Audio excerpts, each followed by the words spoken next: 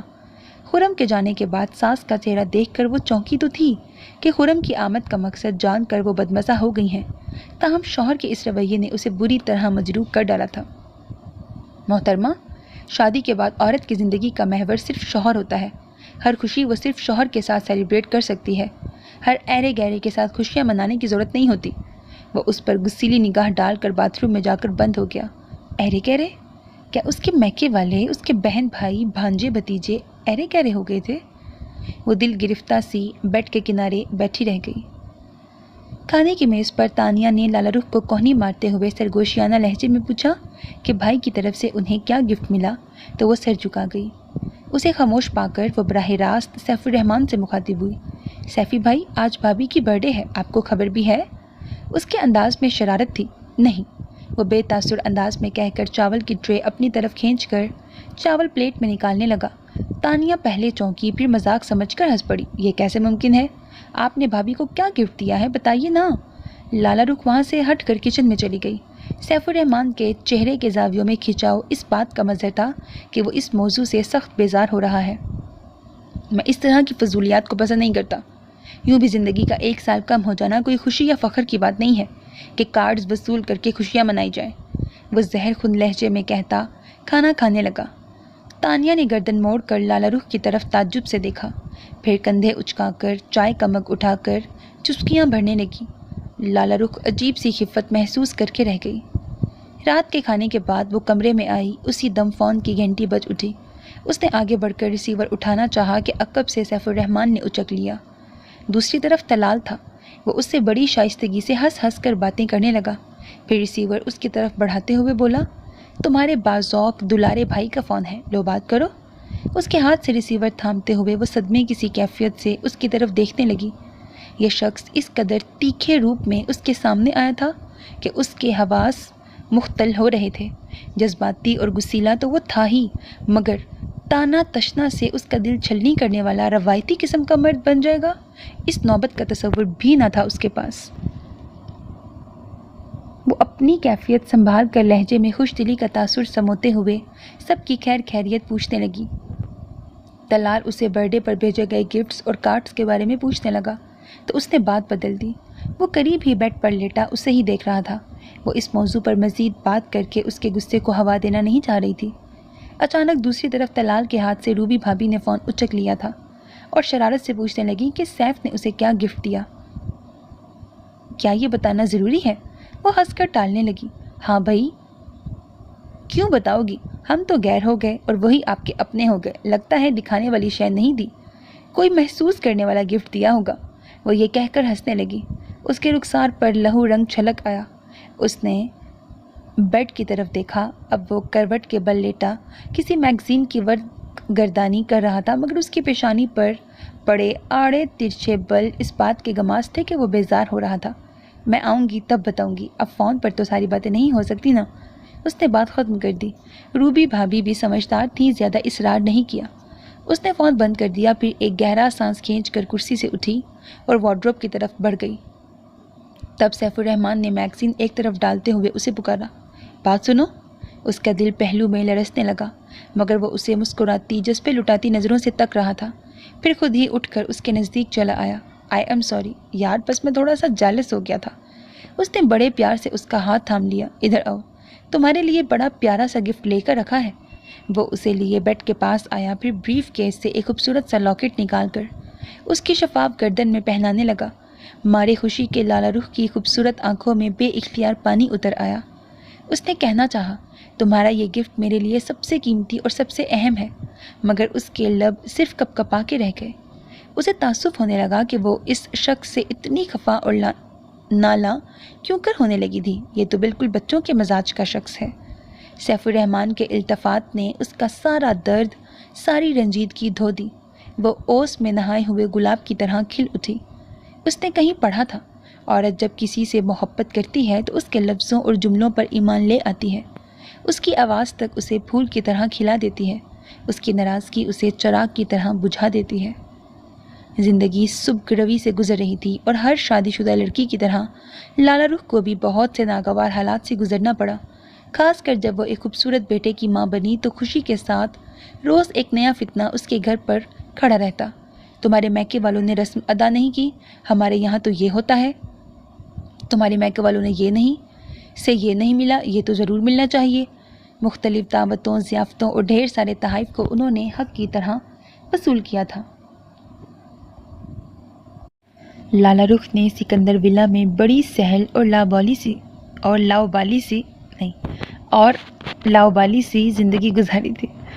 اس کے لیے یہ ایک بالکل مختلف ماحول تھا اور اس پر سیف الرحمن کا پل پل بدلنے والا مزاج، جس سے وہ ابھی تک آشنا نہ ہو سکی تھی، کبھی تو ایسا مہربان بادل بن کر اس کے وجود کے گرد حصار کھینچ لیتا کہ لگتا اب کوئی دھوپ اسے نہ کاٹ سکے گی، مگر کبھی خود ہی ایسی جھلستی دھوپ بن جاتا کہ اسے لگتا اب کہیں بھی چھاؤں نہ رہی ہو۔ یہ دھوپ چھاؤں کے مزاج کا شخص ان دنوں بیٹے کی آمد پر خوش ہونے سے زیادہ ماں کی پٹی پڑھانے پر رسم و رواجوں میں الجھا ہوا تھا۔ وہ ان دنوں اس کا غصہ شہد کی طرح پی رہی تھی، اس کے پھٹکار اور تانوں کو سر جھکا کر دل میں اتار لیتی اور یوں بات بڑھنے کی بجائے ختم ہو جاتی، اور یہی دن میں چٹکا ہوا کانچ دکھائی دینے والا شخص رات کی تنہائی میں دلدار بن کر اپنے لگائے ہوئے زخموں پر مرہم رکھنے لگتا۔ یار، کبھی تم بھی مجھ پہ برس لیا کرو، مجھ سے لڑ لیا کرو، یوں چپ چپ رہ کر تم مجھے کمزور کر ڈالتی ہو، وہ اتنی معصومیت سے کہتا کہ لالہ رخ کا دل رونے کو چاہتا۔ لڑنا تو دور کی بات، وہ تو جائز احتجاج سے بھی ڈرتی تھی۔ اس کی بے زبانی کے باوجود اس کی ذات میں 100 کیڑے نکالے جاتے تھے، اور زبان کھولنے پر اس کی سانس ہنگامہ نہ کھڑا کر دیتی، اور لالہ رخ اچھی طرح جانتی تھی کہ اس کی سانس اس کی کسی بھی کمزوری کو پکڑ کر 2 منٹ میں اسے اس گھر سے نکالنے میں تعامل نہ کرتی۔ یہ بات اسے بڑی کھٹکتی تھی کہ سیف الرحمن ان کے کہے میں آ کر بیوی پر برس پڑتا، چیخو پکار مچا دیا کرتا، مگر پھر اس کا سارا غصہ جھاگ کی طرح بیٹھ بھی جاتا تھا، اور وہ لالہ رخ سے معافیاں مانگ لیتا، اپنی غلطی کا اعتراف کر لیتا، چونکہ وہ اسے بے حد چاہتا تھا۔ کبھی کبھی تو مجنوں بن کر اس کے گرد وہیں پھرتا نظر آتا کہ لالہ رخ شرم سے زیادہ خوف میں ادموئی ہو جاتی۔ اس کی رومان پرور طبیعت ماں کو جتنی گراں گزرتی، اتنی ہی لالہ رخ کی جان پر بن آتی، اور ایسے میں وہ سیف الرحمن کو ہی ٹوک جاتی، جس پر وہ برا مان کر اسی پر چڑھ دوڑتا۔ میں تمہارا شوہر ہوں، کوئی گلی گلی گھومنے والا 3rd کلاس عاشق نہیں کہ یوں تم دامن بچا جاتی ہو۔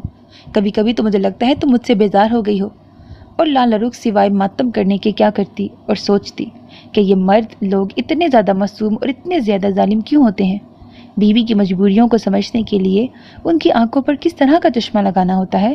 کاش ایسا کوئی چشمہ اسے بازار میں مل سکتا تو ضرور خرید کر وہ لگا دیتی، تاکہ وہ حالات کا جائزہ لے کر اس کی مجبوریوں کو سمجھتا۔ انہی دنوں لالہ رخ کا دیور محب الرحمن سعودی عرب سے آیا تھا۔ اسے سیف الرحمن اور لالہ رخ کی شادی میں شرکت نہ کرنے پر بہت قلق تھا۔ دراصل انہی دنوں جب سیف الرحمن کی شادی تھی، اس کی کمپنی میں کچھ خرد برد ہو گیا تھا جس کی تحقیقات ہو رہی تھیں، اور کمپنی کے کسی بھی ورکر کو ملک چھوڑ کر جانے پر پابندی تھی، سو وہ بھی آنے سے قاصر تھا۔ وہ ڈھیر سارے تحائف لایا تھا، سب گھر والوں کے لیے، اور حمزہ کے لیے تو اس نے اچھی خاصی شاپنگ کی تھی۔ لالہ رخ سے مل کر وہ بہت خوش ہوا۔ اسے سیف الرحمن کی قسمت پر رشک آیا، جس کا برملا اظہار وہ وقتاً فوقتاً کرتا رہتا۔ بھابی، میری چوائس ہے، نادیہ یہ صحرا اپنے سر لے لیتی، سوال ہی پیدا نہیں ہوتا، تمہاری چوائس ایسی اعلیٰ ہو ہی نہیں سکتی۔ وہ اسے چھیڑتا تو تانیہ اس سے الجھ پڑتی، پھر دونوں میں خوب بحث ہوتی۔ اس کے آنے سے رونق ہو گئی تھی، وہ ہسمکھ سا لڑکا تھا، اس میں سیف الرحمن کی طرح غصیلا پن یا جذباتی پن نہ تھا، بلکہ اس کے مزاج میں ٹھہراؤ اور بردباری تھی، اس کے مذاق میں شائستگی رہتی تھی۔ لالہ رخ نے بھی اسے بہت پسند کیا تھا، وہ بھی اس کی عزت کرتا تھا۔ اس روز جازب بھائی کے بڑے بیٹے کا عقیقہ تھا، جس میں لالہ رخ کے پورے سسرال کو بھی انوائٹ کیا گیا تھا۔ ساس صاحبہ نے حسب عادت ناک بھویں چڑھائیں، دعوت دینے کے انداز اور طریقے پر نکتہ چینی کی، بیٹے کو اس کے سسرال سے پتہ نہیں کیا کرنے کی پوری کوشش کی، جس میں کامیاب رہیں۔ وہ اپنی مردانگی کا زام دکھا کر صبح آفس کے لیے نکل گیا، اور ادھر سے ہی فون کر دیا کہ وہ کچھ لیٹ ہو جائے گا۔ چونکہ لالا رخ ایک روز پہلے ہی میکے آ گئی تھی، فون پر اس کے لہجے کے اتار چڑھاؤ سے اسے بخوبی اندازہ ہو گیا تھا کہ مزاجی خدا کا مزاج کچھ برہم ہے، مجازی خدا کا مزاج کچھ برہم ہے۔ تاہم اس نے ایسا کوئی تاثر سکندر ولا میں نہیں دیا، مگر اس کے کچھ کہنے کی ضرورت ہی کب تھی؟ اس کا زرد چہرہ، پھیکا تبسم اور سسرال والوں کے آنے پر ان کے آگے پیچھے پھرنا ہی سب کو سب کچھ بتا دیا کرتا تھا۔ لالی، تو خوش تو ہے نا؟ رفیہ بیگم جب بھی اس کا چہرہ دیکھتی تو ان کے اندر عجیب بیکلی سرسرانے لگتی۔ نہ صرف خوش بلکہ بہت بہت خوش ہوں، وہ ہنس پڑتی۔ کیوں فکر کرتی ہیں امی؟ مجھے سیف کی طرف سے کوئی دکھ نہیں ہے۔ اور ساس کا کیا ہے؟ آپ ہی تو ہمیشہ نصیحت کرتی رہتی ہیں کہ گھر بنانے کے لیے پہلے مشقت اٹھانی پڑتی ہے، ایک ایک اینٹ سوچ سمجھ کر رکھنی پڑتی ہے، پھر تو چار دیواری بنتی چلی جاتی ہے۔ رفیہ بیگم اس کی سبھی پیشانی چوم کر اسے ڈھیروں دعائیں دے ڈالتی۔ عقیقے کے روز کوئی شام کے وقت لالا رخ کی ساس کا فون آیا اور ساتھ یہ حکم کہ ان کے میکے سے کوئی لڑکا گاڑی میں آ کر انہیں لے جائے، چونکہ سیف گاڑی لے کر آفس چلا گیا ہے، وہ دیر سے لوٹے گا۔ رفیہ بیگم نے طلال کو یہ کام سونپا تو وہ جھنجھلا گیا۔ یہ کیا طریقہ ہے؟ اگر سیف نہیں ہے تو محیب تو گھر پہ ہے نا، اور ٹیکسی آسانی سے مل جاتی ہے۔ ہو سکتا ہے انہیں گھر ٹھیک سے یاد نہ رہا ہو۔ لالا رخ نے سانس کا بھرم رکھنا چاہا۔ جواباً طلال نے اسے گور کر دیکھا، پھر چائے کی چسکیاں بھرتے ہوئے بولا، میں فون کر کے انہیں ایڈریس سمجھا دیتا ہوں۔ اچھا، بس تم نہیں جا سکتے تو اپنے مشورے بھی اپنے پاس رکھو، میں خرم کو بھیج دیتی ہوں۔ سعدیہ بھابی نے لالا رخ کا پھیکا پڑتا چہرہ دیکھ کر طلال کو مزید بولنے سے روک دیا اور خرم کو آواز دینے لگی، میری سمجھ میں نہیں آتا کہ سسرالی اسرائیلی جیسے ہی کیوں ہوتے ہیں۔ خرم سعدیہ بھابی کا حکم سن کر برا سا منہ بنا کے رہ گیا۔ تمہارا سسرال آئے گا تب پوچھیں گے۔ سعدیہ بھابی نے اسے آنکھیں دکھائیں۔ میز پر موجود سب ہنسنے لگے۔ اپنی سسرال کو تو یہ آنکھوں پہ بٹھائے گا؟ حسنہ شرارت سے گویا ہوئی، بالکل، اور آپ جل جل کر خاک ہو جائیں گی ہم کو خبر ہونے تک۔ وہ دو بدو بولا، دیکھا کیسا بڑھ چڑھ کر بول رہا ہے۔ انہوں نے میز سے چمچہ اٹھا کے اس کے کندھے پہ مارا۔ خاطر جمع رکھو آپا، اس وقت آپ اپنے سسرال میں ہوں گی اور ان سے نپٹ رہی ہوں گی۔ ہنا سسرال کو اسرائیل کہتے کہتے رفیہ بیگم کی طرف دیکھ کر رک گئی، پھر ہونٹ دبا کر ہنس پڑی تھی۔ چلو خس کم جہاں پاک، یہ تو اور بھی اچھا ہوگا، بلکہ میں تو تمہیں بھی نکال کر شادی کروں گا کہ نہ رہے گا بانس نہ بجے گی بانسری۔ وہ اطمینان سے آلتی پالتی مار کر رفیہ بیگم کے تخت پر چڑھ کے بیٹھ گیا اور جھک کر ان کے پاندان سے چھالیاں ڈھونڈنے لگا۔ تم اپنے سسرال کو سر پہ بٹھاؤ یا آنکھوں پر، مگر پہلے لالی کے سسرال کو بٹھانے کا انتظام کرو۔ جاؤ، شاباش، جلدی پہنچو وہاں۔ ان کی ساس وقت کی بڑی پابند ہے۔ سعدیہ بھابی کو لالا رخ کی ساس کی فکر کھائے جا رہی تھی۔ وہ خرم کو پچکارنے لگی۔ لالا رخ نے تشکر آمیز نظروں سے انہیں دیکھا تھا۔ لڑکی کیا بیاہ کر جاتی ہے، پورا میکہ ہی پھونک پھونک کر قدم رکھنے لگتا ہے۔ ایک دل گرفتگی انہیں اپنے اندر ہی اندر جکڑنے لگی۔ کتنا خیال ہے آپ کو ان کی سسرال کا، یاد رکھیے گا ایسا ہی خیال آپ کو میری سسرال کا بھی رکھنا ہوگا۔ خرم نے یہ کہہ کر حسنہ کی طرف دیکھا، پھر آنکھ دبا کر ہنس دیا۔ وہ بھی مسکرانے لگی۔ تمہارے سسرال کو ہم سب مل کر اپنے سر پہ بٹھائیں گے، بلکہ نچائیں گے، تم کیوں فکر کرتے ہو؟ بانگڑ، وقت تو آ جانے دو، ابھی تو مسیں بھی نہیں بھیگی ہیں، ابھی سے شادی کی فکر۔ انہوں نے اسے تپایا تھا، زبردست کہا پڑا۔ اس سے پہلے کہ میدان میں دوبارہ گرمی اترتی، رفیہ بیگم نے ڈپٹ کے اسے بگایا۔ آ کے بدلہ لوں گا۔ اس نے کمرے سے نکلتے نکلتے منہ پہ ہاتھ پھیرا تھا۔ اف توبہ، کتنی فکر ہے اسے اپنے ناموجود سسرال کی۔ حسنہ اس کے جانے کے بعد ہنسنے لگی۔ تو کیا تمہارے سسرال کی ہی فکر کرتا رہے گا عمر بھر؟ روبی بھابی نے اسے چھیڑا۔ یہ تو یہی چاہتی ہے کہ بس اس کے سسرال کا ذکر خیر رہے۔ لالا رخ بھی حسنہ کی طرف متوجہ ہوئی۔ بقول شاعر، دنیا کے تذکرے تو طبیعت ہی لے بجھے، کچھ اس کا ذکر ہو سخن آرائیاں بھی ہوں۔ یہ کیسا شعر تھا؟ ہائے اللہ، اب ایسی بھی بات نہیں ہے۔ حسنہ جھینک گئی اور وہاں سے اٹھنے میں عافیت جانی۔ جب سے اس کی شادی کی تاریخ طے ہوئی تھی، وہ اکثر و بیشتر سب کی چھیڑ چھاڑ کا نشانہ بنتی رہتی تھی۔ عقیقے کا فنکشن سکندر ولا کے بغلی لان میں منعقد کیا گیا تھا۔ جازب نے بہت خوبصورت ارینجمنٹ کی تھی۔ قریب دور کے سب رشتہ دار مدعو تھے۔ ہنستی مسکراتی لڑکیوں کے جھرمٹ میں ہنا کسی ستارے کی مانند لگ رہی تھی اور لالا رخ کے دیور محب کی آنکھوں کے راستے دل کو منور کر رہی تھی۔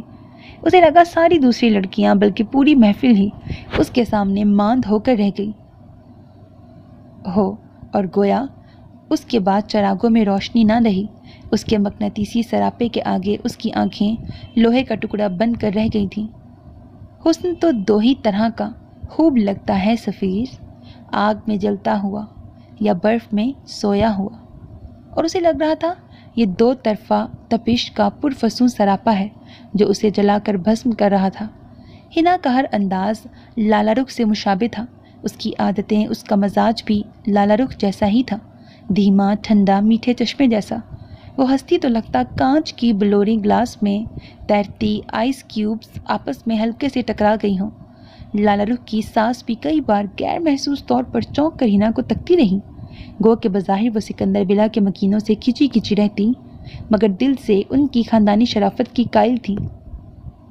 تانیہ جس سج دھج سے اس محفل میں شریک ہوئی تھی، یہ سکندر بلا کی لڑکیوں کے لیے خاص سی تعجب خیز بات تھی۔ یہ محترمہ کسے قاتل کرنے آئی ہیں؟ ان میں سرگوشیاں جاری تھیں۔ طلال چاچو کو، نازش آہستگی سے بولی تو ہنا نے اسے گور کے دیکھا۔ تمہیں کیسے پتہ چلا؟ الہام ہوا ہے، بکو مت۔ اس نے اس کے کندھے پہ ہاتھ جڑ دیا۔ اوہو کم عقل نادان حسینہ، دیکھ نہیں رہی ہو آج طلال چاچو کس قدر ڈیشنگ لگ رہے ہیں، ایک دم دھانسو قسم کے؟ وہ تو روز ہی لگتے ہیں۔ ہنا نے کندھے اچکائے، مگر آج کچھ زیادہ ہی ہیرو لگ رہے ہیں۔ پتہ ہے امی کہہ رہی تھی ان سے کہ طلال آج تو تمہارے لیے ہم کوئی لڑکی ڈھونڈ ہی لیں گے، اور جناب سعدیہ چچی تو باقاعدہ اس مہم میں مصروف ہیں۔ دیکھ نہیں رہی ہو تم اپنی امی کو کیسے لڑکیوں کو گور گور کر دیکھ رہی ہیں؟ ہائے اللہ، مجھے تو خبر ہی نہیں۔ ہنا نے اپنا سر پیٹ لیا۔ کیا خبر نہیں کہ چاچو اب شادی کے لائق ہو گئے ہیں؟ مہاروش نے اسے آنکھیں دکھائیں تو وہ جواب بن اسے گھورنے لگی، پھر زور سے ہنس پڑی۔ شاید ہاں۔ وہ تینوں ایک ساتھ کھلکھلا پڑی۔ ارے ہاں، آفاق بھائی تمہیں بلا رہے تھے ہنا۔ مہاروش کو اچانک یاد آ گیا تو ہنا کا دل یک بارگی سے دھڑکا۔ کیوں؟ کہہ رہے تھے میرے سر میں شدید درد ہے، ہنا سے کہنا وہ چائے بنا دے، وہ چائے بہت عمدہ بناتی ہے، ساری تھکن اتر جاتی ہے۔ میں نے جواباً ان سے کہا کہ ہنا صرف چائے ہی نہیں، کھانا بھی بہت عمدہ بنانا سیکھ گئی ہے، کیونکہ اس نے کالج میں آ کے ہوم اکنامکس جو لے لیا ہے۔ مہاروش یہ کہہ کر حفظ ما تقدم کے طور پہ پیچھے ہٹ گئی۔ ہنا اس کو مارنے کے لیے ہاتھ اٹھا کے رہ گئی، پھر ہاتھ پہلو میں گراتے ہوئے بولی، بدتمیز لڑکی، تمہیں ان سے یہ کہنے کی کیا ضرورت تھی؟ اچھا اب نہیں کہوں گی۔ مہوش ہے، کہیں مہروش لکھا ہوا ہے۔ مہوش نے سعادت مندی سے سر جھکا لیا تو ہنا اسے گھورتی ہوئی وہاں سے چلی گئی۔ ہنا لان سے نکل کر اندر جانے کے لیے گرل کا دروازہ کھولتے ہوئے رک گئی اور لالا رخ کو دیکھنے لگی جو حسنہ اور روبی بھابھی کے نرگے میں کسی بات پہ ہنس رہی تھی۔ اس کے کان میں پڑی موتیا کی جھولتی بالیاں بھی اس ہنسی کا حصہ لگ رہی تھیں۔ سیاہ مکیش کی ساڑی میں وہ ایک مہکتی سرسراتی رات لگ رہی تھی جو نیندیں ہوش سب اڑا دے۔ پھر اس نے حسنہ کی نگاہوں کے تعاقب میں بے اختیار ہی دور تک دیکھا تو اسے لالا رخ کے چہرے پر پھیلی شرمگی مسکراہٹ کا راز مل گیا۔ ڈیک کے پاس رکھی کرسی پر سیف الرحمن بیٹھا تھا اور فل آواز میں جو گانا بج رہا تھا یقیناً سب اس پر تبصرے کر رہی تھی۔ اسے ابھی تک اپنے اس انکل کی سمجھ نہیں آئی تھی۔ کبھی تو وہ ایسے اکھڑے اکھڑے دکھائی دیتے جیسے کرتے پر ہی نہیں ان کے پورے بدن پر کلف لگ گیا ہو، اور کبھی ان کی نگاہیں لالا رخ پر یوں اٹھی ہوتی جیسے ان کو جذب کر رہے ہوں آنکھوں کے راستے۔ اس وقت وہ جس انداز سے کرسی پر سر ٹکائے آنکھیں بند کیے بیٹھے تھے ہنا کو بہت اچھے لگے تھے۔ پھر اس نے دیکھا لالا رخ انہی کی طرف جا رہی تھی۔ وہ نگاہیں پھیر کر وہاں سے ہٹ گئی اور پلٹ کر جالی کا دروازہ کھول کر اندر چلی آئی۔ آفاق بھائی اسلام آباد سے آ کر ایئرپورٹ سے سیدھے یہیں چلے آئے تھے، اس وجہ سے تھکے تھکے سے تھے۔ وہ پوری دلجمی سے ان کے لیے چائے بنانے لگی اور چائے مگ میں بھر کر سگراں کو آواز دینے کے لیے پلٹی تو آفاق کو وہیں کھڑے دیکھ کر اس کا دل سینے کی چار دیواروں میں دیوانوں کی طرح ٹکرا کے رہ گیا۔ بہت بہت شکریہ۔ اس نے آگے بڑھ کر بھاپ اڑاتی چائے کا مگ اس کے ہاتھ سے لے لیا اور بڑے شوق اور جذب سے اس کا مہکتا سراپا دیکھنے لگا۔ وہ آج معصوم سی پری لگ رہی تھی،